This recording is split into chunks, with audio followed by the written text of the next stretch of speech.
Bismillah wa salatu wassalamu ala rasulillah wa ala alihi wa sahbihi ajma'een, amma ba'd. We have a long day today. We've got a lot of things to cover, but in order for me to make sure you guys learn what you learn well, I'm going to try to break it up into little parts and then quiz you on it to make sure you learned it and then move on to the next little part and keep going in tiny chunks, okay? The first thing I want to tell you is that there are lots and lots of religions in the world. Islam is just one of them. Right? And what makes Islam unique is that we believe in a God who you cannot see, who you cannot touch, whose voice you cannot hear, you cannot draw him, you cannot visualize him, you can't meet with him yet. We'll meet with him eventually, you can't meet with him yet, right? And there's other things that's different about this one, God, Allah, that we believe in also. But people might, when you go to school or you meet other people in other societies, some people you meet might be Hindu, some people might be Buddhist, some people might be Christian, some people might be Jewish, some people might be Taoist, or some people might be atheist. There could be all kinds of people, right? And they all have a different way of thinking about God, or lots of gods, or no God at all, etc., right? And you say, okay, well, they have their way, they have their religion, and we have our religion. It's, anybody's choice. Right? It's called freedom of religion. You guys have heard of freedom of religion before, right? What I want to share with you today is that many other religions have they have something in common, and we're kind of different from all of them. Muslims are different from all of them put together. And there are two basic other kinds of religions. There's other religions that are from prophets, and then they got changed. Like we believe the Jewish religion and the Christian religion are from Musa alayhi salam and from Isa alayhi salam. They're from prophets, but what the prophets taught was lost over time. So it used to be Islam, it became the Jewish religion. It used to be Islam, it became Christianity. So it kind of transformed, but it's actually kind of a transformed version of Islam itself. Like it's a lost version of Islam. So you could talk to somebody from those religions like the Qur'an does, and it reminds them, by the way, you guys used to originally be Muslim. Let's go back to what you used to be originally. So it reminds them of that by talking about those prophets, right? So those are religions that started in the same place. They have the same starting point as us. They're actually also Islam, but the lost versions of them. You understand me so far? So in order for you to really understand that, the people that they believe in, Moses, for the Jews, for example, do we believe in Musa alayhi salam?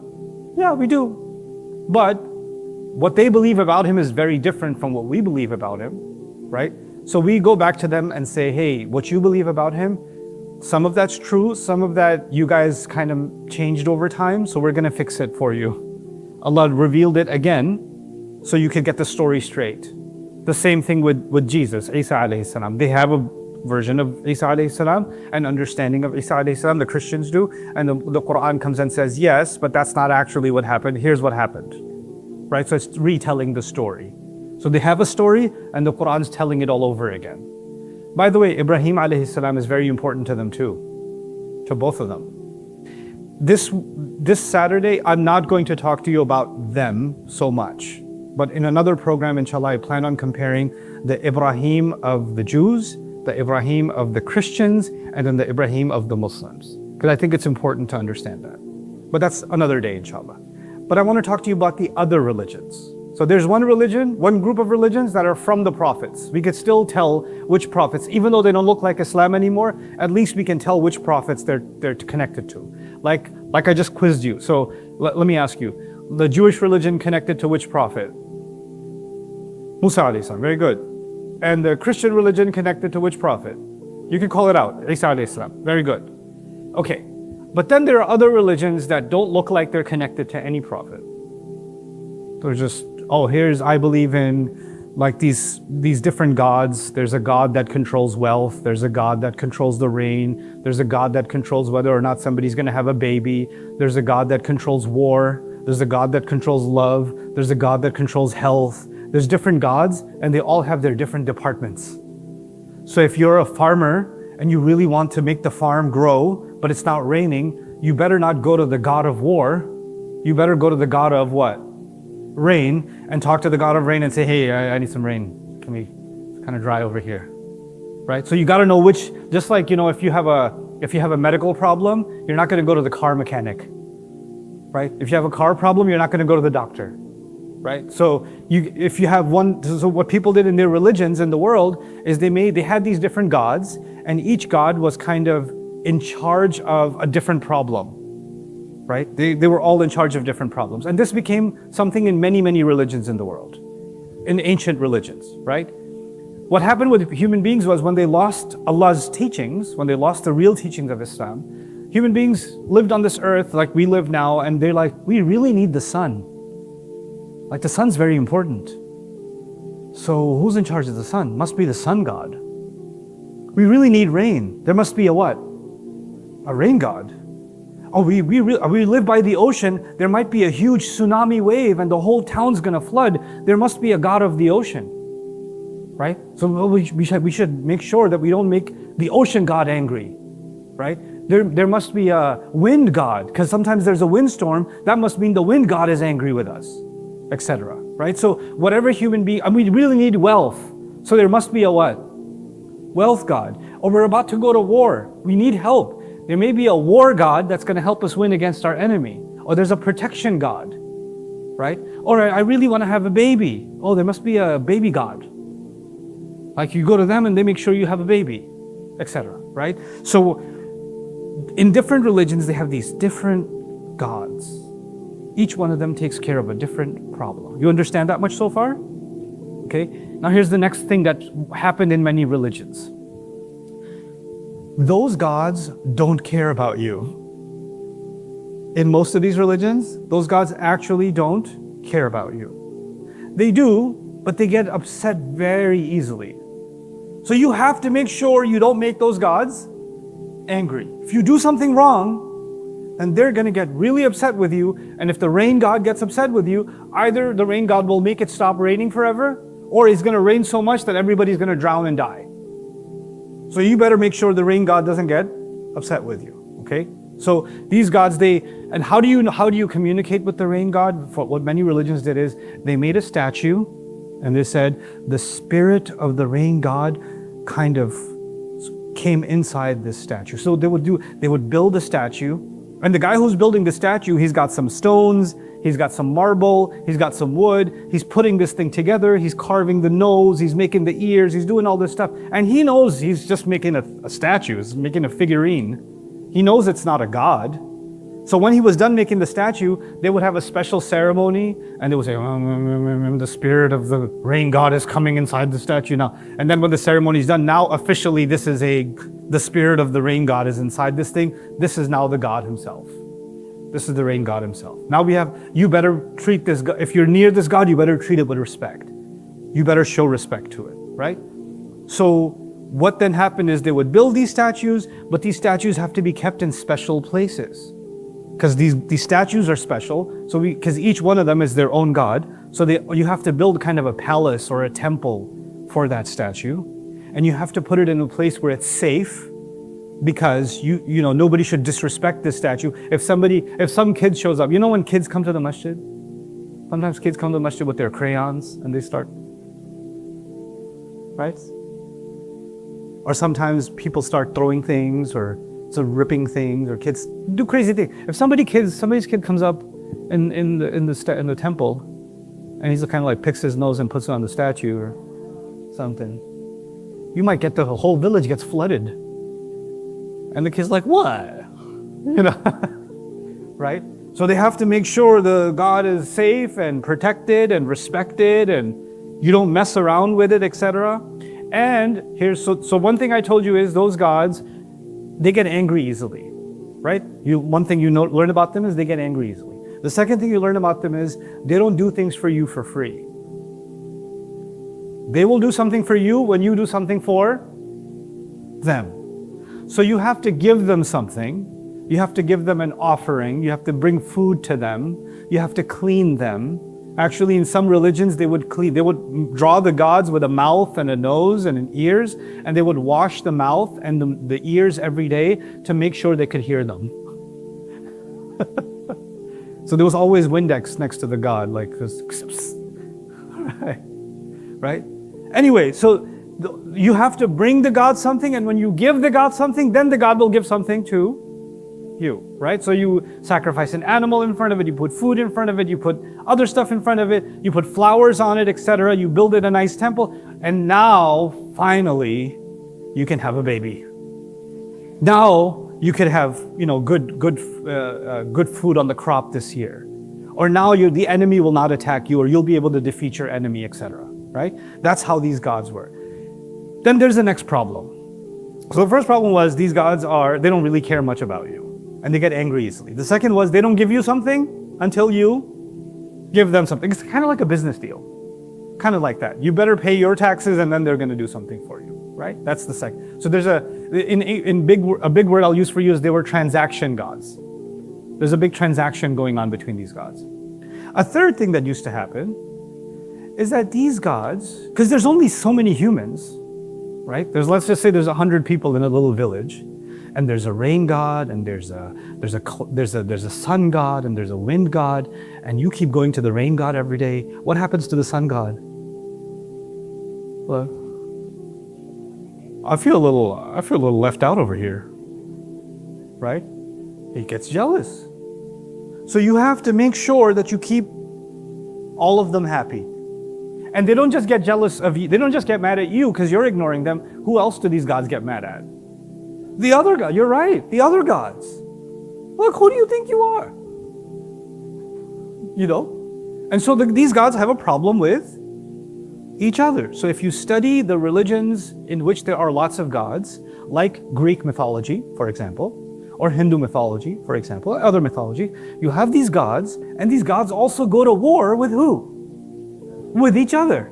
And if they find that you are helping, or you are showing love and sacrifice or gifts to one of the gods, they're like, oh, you like that god, huh? Oh, watch what I do with you. Okay? Your baby's gonna be ugly now, because you ignored me, right? So these gods are pretty scary. They're pretty scary. So people were scared of them, people respected them, and people went to them when they wanted something, right? This was the majority of the people on this planet were following these kinds of religions for thousands of years. This is not some people. This is the majority. This was the normal. This was the normal for everybody. Ibrahim alayhi salam was born in a family that lived in a village in Mesopotamia. The place is called Mesopotamia. You don't have to remember that. But it had this kind of a religion. They had lots of gods, and they had these statues, and you had to take care of each of these statues and all of that. And he was a kid, he was born in those places, and he was taught from the beginning, this one helps you with this one helps you with that. Do you have a question, my dear? Tell me your question. You know when you said there are only so many people in this world, right? Mm-hmm. What if I'm not sure, they just make more gods than themselves? Is that just dumb? It gets dumber, you're right. That's a good thought. So now, Ibrahim alayhi salam, he's not a prophet, he's just a kid. He's just a kid. And he was raised and he was taught, these are the gods and this is what you have to take care of. And they had many mini gods, but then we learn, actually, now we know some things about their religions. They had tiny little statues that you could take home with you. So they had big life-size or like a 10-foot tall idol that is supposed to be the moon god. But then they had a action figure version of the moon god too that you could take home for $5.99, right? And they would sell those so that people can't always come to the temple, but they still want to be able to talk to that God. So they would have a mini version of that you could take home with you and you could just talk to the God over there. You understand? So they had these thousands of them, but three big ones were the sun god, the moon god, and the star god, because they really looked at the sky a lot, and the sky is so much bigger than the earth. So they thought the main gods are up in the sky. And what are the three things you see in the sky?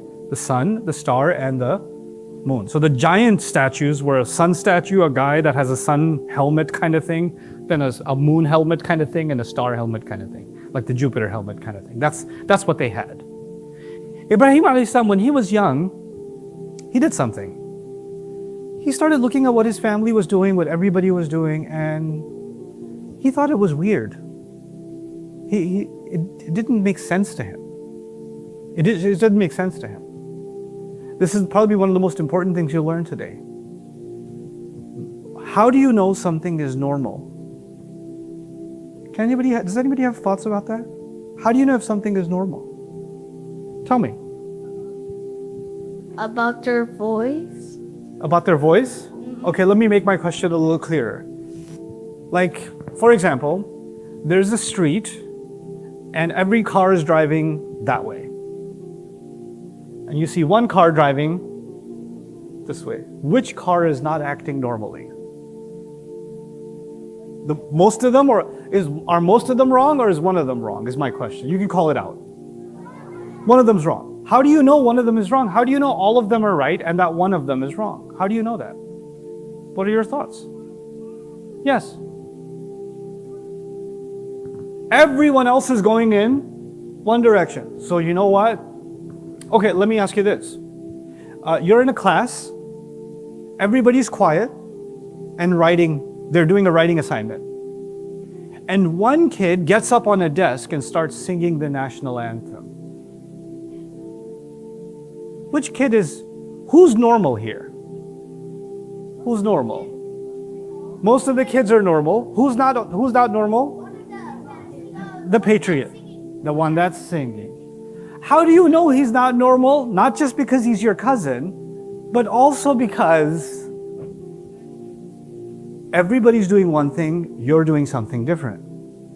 Our idea of normal comes from what are most people doing. You understand?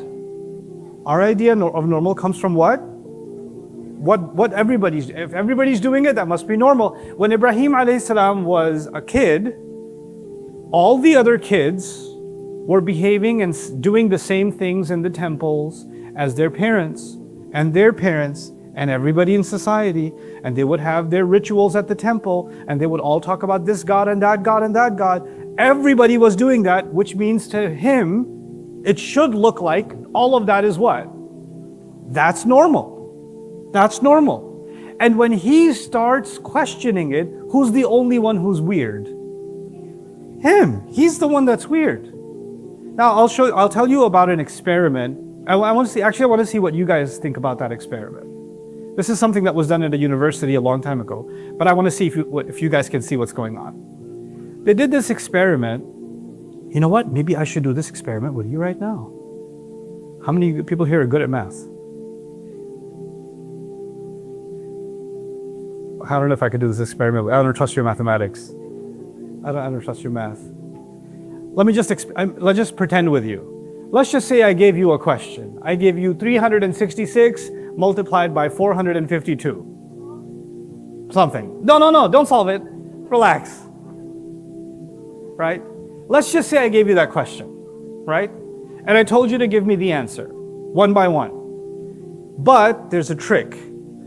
I already told all of you on purpose to give me the wrong answer. All of you. But I told you secretly, give me the wrong answer. Except, what's your name? Except Maryam, I didn't tell Maryam. Maryam has no idea that everybody else is supposed to give me the wrong answer. So I do the experiment, everybody does the problem. Maryam thinks everybody's solving the problem like she's solving the problem. And you all solve the problem, and one person gives me the wrong answer. And Maryam says, that's wrong. The second person says the same wrong answer. And Maryam says, yeah, that's wrong. The third person, and Maryam starts thinking what? Wait, maybe I should go over my answer. The fourth person says the same wrong answer. The fifth person says the same wrong answer. The sixth person, the seventh, the 10th person, the 20th person. By the time you get to 50 people, what's Maryam thinking? I thought I knew math. I know nothing. Why can't I get this right? So even if she can't figure it out, I ask 50 people, and then I come to Maryam. And Maryam has two answers on her paper. She has the answer that everybody else gave, and she has the right answer which she figured out herself. What do you think Maryam is going to tell me? You think you should, but what would you tell me? The right answer or the wrong answer? What do you think? Okay. The right answer? Why would you tell me the right answer? Because what if the other people were wrong? You never know. So, you would think everybody was wrong? What if everyone got it wrong though? Everybody got it wrong the same exact way? What if it happened though? It could happen. Or That's how maybe you would it was think? a trick. What if it, but I told you it was a trick. I want you to think, maybe you would. And they did, they did this experiment at a university with college students. And they gave everybody the wrong answer and one person didn't have the right answer. And then they would ask that person. And most of the time, that person, what do you think? They gave the right answer or the wrong answer? What do you think? Yeah, they gave the wrong answer. Very few people gave the right answer. And they basically said what Maryam said, I don't care if they all got it wrong. I know I'm right. I just know I'm right. Those are very strong-headed people. They didn't let the majority decide what is normal. You understand? Now, the people who gave the wrong answer, they were asked, why did you give the wrong answer? So if I asked you, if you were one of those people who gave the wrong answer, imagine, if you're one of those people, what do you think your reason would be? I want to hear your reason. Why would you give the wrong answer? Yes? That's because I said to give no. If you didn't know, if you're the person who didn't know about the wrong answer, you just heard everybody else give the wrong answer, why would you give the wrong answer? Because everybody else gave the wrong answer. Because if everybody gave the wrong answer, they can't all be wrong. So it's probably I'm the one who's wrong. Wait, you already had a chance? Yes. I cannot be the only one that is right. I can't be the only one that's right. Absolutely. How can you say everyone is wrong? You're the only one who's right? That can't be right. Must be something wrong with me. There must be something wrong with me. By the way, Maryam, if you gave the right answer, right? Imagine that all the people here gave the wrong answer and you gave the right answer. What do you think everybody would do? Everyone would think that I'm the wrong one because I did a different answer. Yeah, and everybody would stare at you. You would give the right answer and everybody would be like, what? And would that feel weird a little bit that everybody's staring at you? Yeah. It would. It would. Because if you give the right answer, and you're the only one who gave the right answer, everybody else thinks that you are weird. You're wrong. You don't belong, right? Is that a comfortable feeling or uncomfortable feeling? That's pretty uncomfortable. I want you to keep this in mind when we talk about Ibrahim alayhi salam. You can give it a break. Ibrahim alayhi salam was the only one who had questions. Which means, first of all, he didn't think normal comes from other people. Normal does not come from what other people are doing. Normal comes from what makes sense and what doesn't make sense. I have to trust my mind. I have to trust my ability to think. I don't trust just because everybody else is doing it. Just because lots of people are doing it, right? This is the first thing that we learn from Ibrahim alayhi salam. People like to follow the majority. People like to stay comfortable by doing what everybody else is doing. But Ibrahim alayhi salam is a young man who knows, I'm not going to do what everybody else does. I'm going to do what I think is right. But I'm going to use my mind to get there. So let's figure out how he does this. I'm going to read something to you from the Qur'an about, this is, by the way, young Ibrahim. I told you two kinds of Ibrahim, right? Young Ibrahim and old Ibrahim. So this is the beginning of young Ibrahim. Here's a sneak peek of the next episode of What Everyone Should Know About Abraham. You start with, Allah said so. Then you're like, Jahannam. Then you're like, oh, you're not afraid of Jahannam? You don't need to worry about Jahannam. I'll give you a preview right now. Right? But if you did that, if instead of asking questions, if you just said, you better pray because I told you to pray, did you actually make the child think? No, you didn't make them think. Ibrahim alayhi salam is not trying to convert his father. Ibrahim alayhi salam is trying to make his dad what? Think. And the best way to get someone to think is to ask them questions.